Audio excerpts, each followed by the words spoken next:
Hello, Internet. It is I, Malik Aaron, and welcome back to Box Office Predictions. Today we're going to be talking about Love Again. So, as usual, we're going to be going over the pros and cons. So, let's get to it. Pros. Uh, huh. Hmm. Okay. Shoot. Hmm. This is hard. Like, this is this is legit hard. I mean, Celine Dion's in this. Plays a pretty big role in the movie. She's not only stars in it, but this revolves around like her music. And so I imagine like any like Celine Dion fans, like they'd be like the main target demographic here um for this movie. So you can tell I'm trying desperately to say anything positive about this movie. But I'm going with that as a very minor pro, just like Celine Dion's presence in the movie. I'm labeling that as a pro. Um, does this movie have a cinema score? I'm curious. I don't know if it does, but I'll check. I don't see it here, so I can't really comment on that. But its audience score is at 92%, which is a whole lot better than its critic score. But so I guess the people who did show up didn't hate themselves watching it. So that's positive, I guess. So I'll label that as a pro ish. That's it. That's it. I can't think of anything else. I just can't. Okay, cons. This is going to be so much easier. So, reviews. Awful.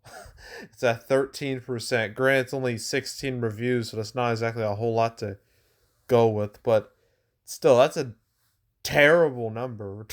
That is not a number you should be proud of.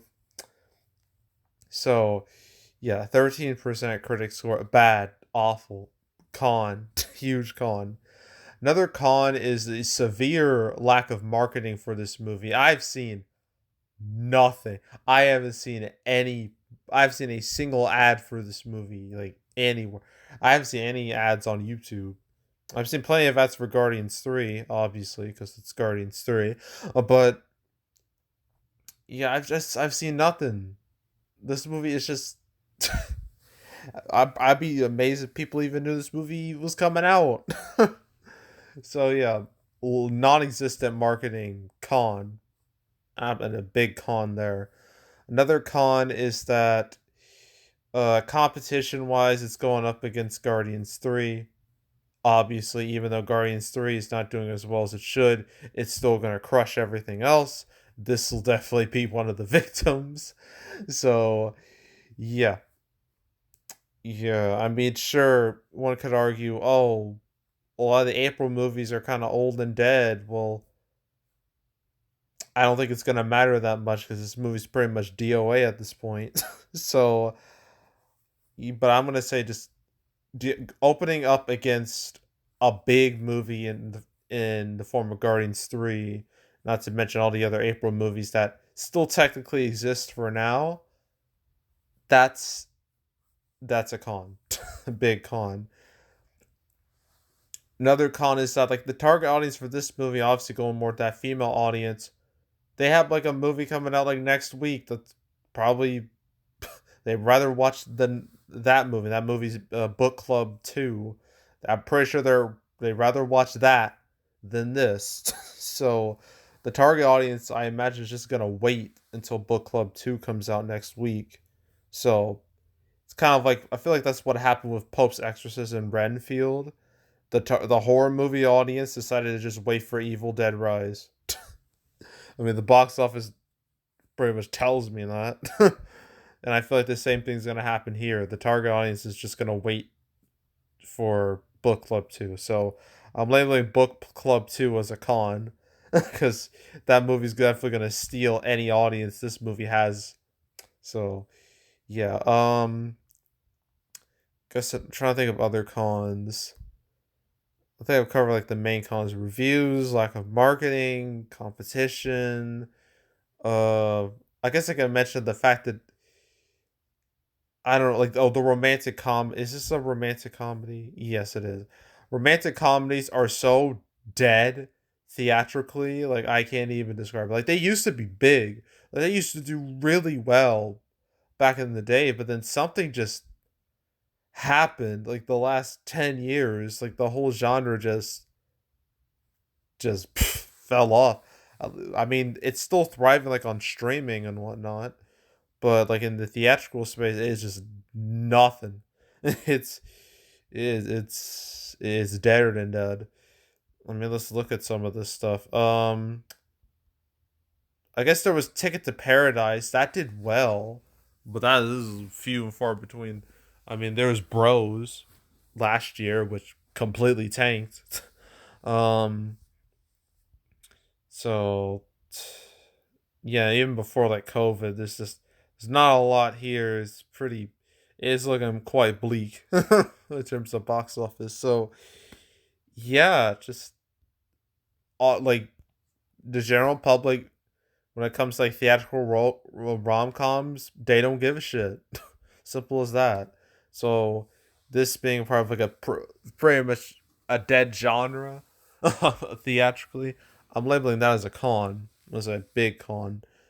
And I believe one last con is his Thursday previews, which obviously they were never going to be high ever. It'd be silly to think they would. But these preview numbers, 240,000, that is weak. Like, weaker than weak. That is abysmal for a wide release. I mean, for comparison's sake, um, I gotta find the movie. Hold on. Weekend. Big George Foreman. Yeah, Big George Foreman opened with 250,000 in previews, so literally only like 10,000 more than that. And that movie didn't even reach 3 million. It opened at number 11. Absolute disaster. So I think that should tell you everything you need to know. um, so yeah, that a god awful Thursday preview. That's a con. Big con there. So I think that's really it. So opening weekend, man, like I feel like the big George Foreman number, I feel like that's probably where this is gonna end up. So I'm gonna say $2 to $3 million, and maybe its total might reach like six if it's lucky. Maybe six, seven, I don't know. It is a bomb, a hard bomb here. And the thing is the movie it's not even expensive. It costs like $9 million and it's still gonna do terrible. So yikes. So yeah, that's it for the weekend. That's it for the first weekend of summer. Yeah. Next weekend, you got 5 movies coming out. Ugh. And none of them are gonna be blockbusters. Not a single one. The only one that might do well is Book Club: The Next Chapter. After that is just it's depressing. And like that weekend is gonna be such a damn slog to get through because I know for a fact most of the public don't give a damn about these movies. So that's going to be rough. But thankfully, the week after that will be a lot more interesting with Fast X. That it will be, I imagine that's going to be a big deal, or at least a big enough deal, at least. And then after that, there's like Little Mermaid, and then Across the Spider Verse, a whole bunch of movies. Summer is gonna be packed with movies, so that's exciting. But for right now, we're again like the gotta deal with next weekend's sludge. So stay tuned for all those videos. But yeah, that's it. That's all. Make sure to subscribe, like this video, leave a comment, turn notifications, share the whole drill. Want to check out any of my past prediction videos I made on the channel. For any of the ones I've done this year, or the past few years, you want to watch any of those, go right ahead. There's also the Canceled series where I go over all the movies that were supposed to come out but didn't. I covered this movie 3 times, I think. because it went under a different name originally. I have to find it. At first, it was called "It's All Coming Back to Me," and I covered that like episode 116. I talked about that alongside the menu. So that was the first time, and then it got the name change. The next time I talked about it was episode 164, where I talked about it alongside Harold and the Purple Crayon and Father Stu Reborn. And then the final time I talked about it was literally last month, alongside Next Goal Wins, Knights of Women, Speak No Evil, where Love Again, like, this movie was supposed to come out next weekend. That was the plan, but for some random reason, they decided to move it to this weekend, which was arguably a really terrible decision, but that's what they did. That's what Sony did. And yeah. Yeah, that was so this delay was like super or this change and release date was super last minute, which definitely didn't help it at all. So yeah. But yeah, you want to watch any of those episodes? That was 186. Yeah, yeah. So you want to those three episodes or any of the past episodes I've done on the channel. There's now like 187 episodes. So if you want to watch any of those, highly encourage it. If you want to watch them all from beginning to now, highly encourage you to do that. So go do it. There's also box office recaps where I go over the box office results for any particular month. April recap will come out next week. That should. I can't imagine it won't. It should come out be next week realistically. And then the May recap will come out the first week of June after Across the Spider-Verse comes out. So yeah, stay tuned for that.